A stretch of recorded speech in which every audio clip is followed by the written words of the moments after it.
What's up everyone? Welcome back to my channel. My name is Erin and I am a first class cadet at the United States Coast Guard Academy. This summer, for the second half of my training, I am on a 87-foot patrol boat in Washington State. Today I'm going to be giving you a quick tour of the boat and show you a bit of what this boat does and what the crew does on board.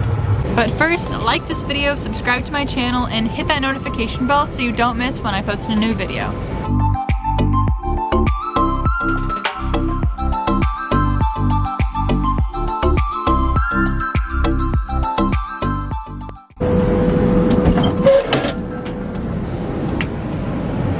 When you first enter the boat through the watertight door on the fantail, you'll see all the PFDs and the hard hats for working on deck underway.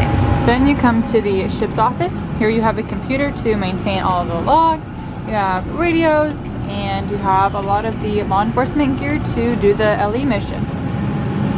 Then we reach the command berthing area spaces. Officer and command berthing areas are usually called staterooms, and they vary in size depending on the total size of the cutter.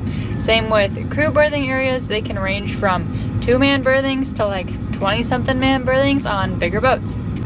This is the stateroom that I'm staying in, and in here we just have 2 lockers where we keep all of our uniform items and things like that.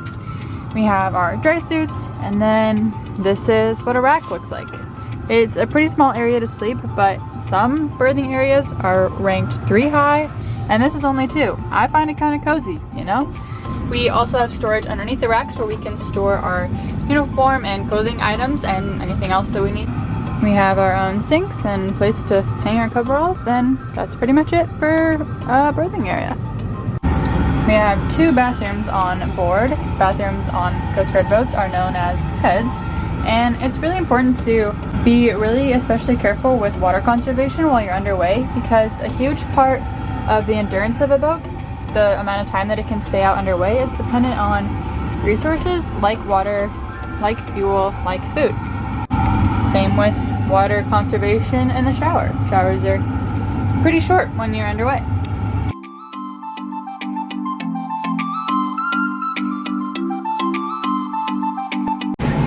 This down here is the mess deck, or the galley, and this is where the crew eats all of their meals.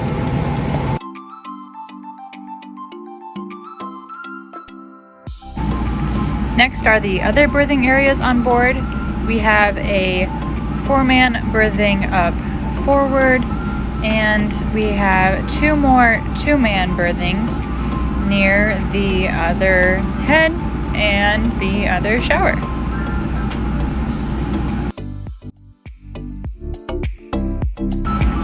Next, we're gonna head up to the vestibule.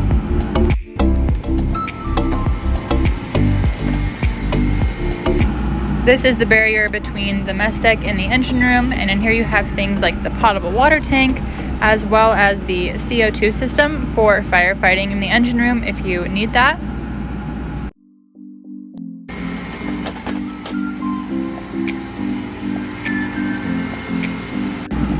In the engine room, you have 2 engines and 2 generators, and amongst the cutter you have many different systems. One of the first things that you have to do when you get on board is draw diagrams of each of them so that you know where they run throughout the ship in case you need to access them.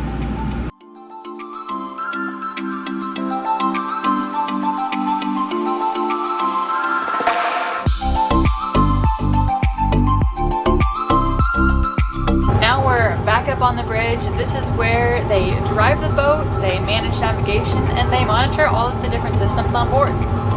This right here is the helm, which changes the rudder angle, so this is how you steer the boat. And then these are your throttles that change the speed. You have both a gyro compass and a magnetic compass to maintain your direction, and many other tools to help you get where you need to go safely and maintain communications with the sector. Back here is where all of the charting takes place and where all of the logs are maintained. Running things on the bridge is a team effort, and it's imperative that everyone knows their roles and does them well.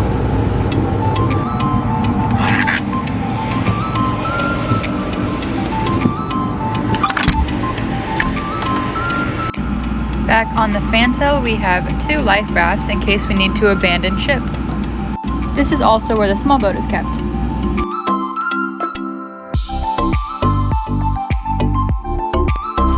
Up here is the forecastle. You have the hatch that goes down to the foreman berthing and some other storage areas. Here are the lines and the anchor. And this here is the damage control locker. Damage control is another one of the things that you learn when you first get on board a Coast Guard cutter, because you need to know how to respond in case of an emergency such as fire or flooding on board. So in here we have our firefighting gear, SCBAs, mechanical and wood shoring for flooding, and just any other gear that you might need, such as access and overhaul gear and plugging and patching equipment.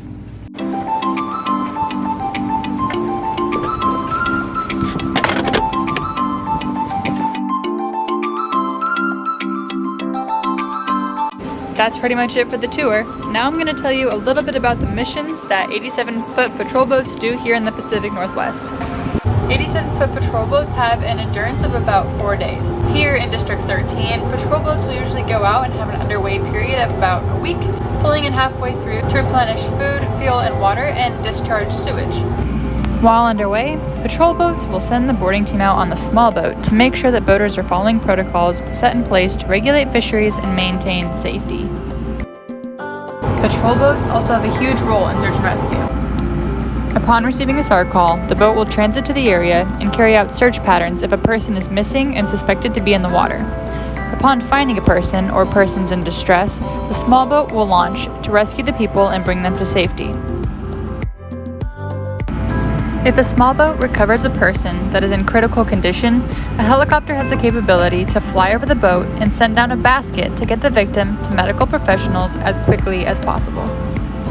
If the situation occurs, patrol boats have the capability to complete higher level law enforcement, such as drug interdiction or higher level threats to the safety of America. And finally, most of the other time underway is spent conducting training for the crew. All of the crew members will conduct emergency drills to prepare for real-life scenarios, and new members on board are working hard to get qualified in damage control and qualified to stand watch while underway. While in port, patrol boats have a maintenance and repair period to fix anything on the ship that may not be working correctly or do things such as painting and deep cleaning that can't be done while underway. Lots of training is done in port as well. There's usually more than one patrol boat in an area, and so while one cutter is in port, the other is underway, and vice versa. Well, that's pretty much it for our time on the cutter. As always, if you have any questions, let me know in the comments down below or DM me on Instagram. Thanks for watching, and I'll see you next week.